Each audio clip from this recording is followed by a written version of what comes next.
Ну что, друзья, всем привет! Дальнейшая инструкция будет полезна в первую очередь тем, у кого есть старый или китайский геймпад, который в целом работает, но не распознается в современных играх. Например, если у вас есть клавиатура и джойстик, подобно этому, после проделанных действий вы сможете играть с другом, например, в EVE Out или It's Take Two, на клавиатуре и геймпаде.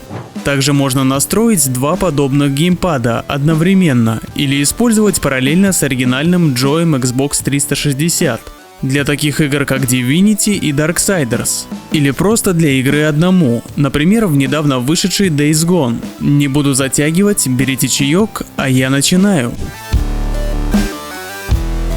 Первым делом переходим по ссылке в описании. В открывшейся странице нажимаем на пункт с проверенной версией программы «Загрузить для всех игр».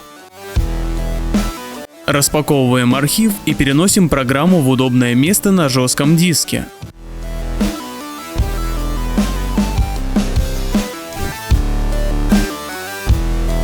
Подключаем геймпад и запускаем программу. Теперь кликаем по крайнему доступному меню с картинкой восклицательного знака. В появившемся окне устанавливаем предложенный нам драйвер. После установки приложение может зависнуть, в таком случае просто перезапустите программу. Переходим в основную вкладку контроллера 1 и в правой части кликаем на клавишу «Добавить» со знаком плюс. В появившемся списке выбираем наш геймпад. Далее клавиши можно назначить автоматически, но я рекомендую установить их вручную. Делается это очень просто и всего один раз. Нажимаете на клавишу на изображении контроллера и дублируйте на своем джойстике.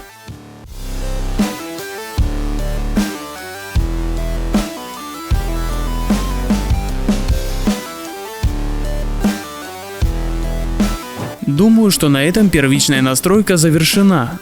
Запускаем игру и тестируем, что получилось. Как видим, все работает и все комфортно. В первую очередь я порекомендую перейти в раздел «Опции», а в нем в крайнюю вкладку. Устанавливаем HitGarden.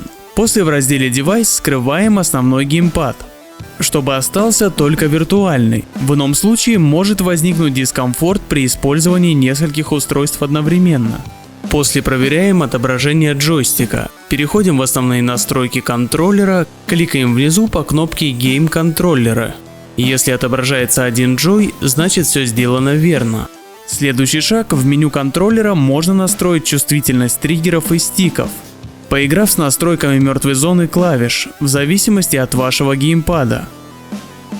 В следующем разделе Force Feedback можно протестировать и настроить вибрацию, установив чекбокс на Enable и перетянув вправо ползунок раздела Тест. Если вибрация не работает, стоит попробовать обновить драйвер вашего геймпада.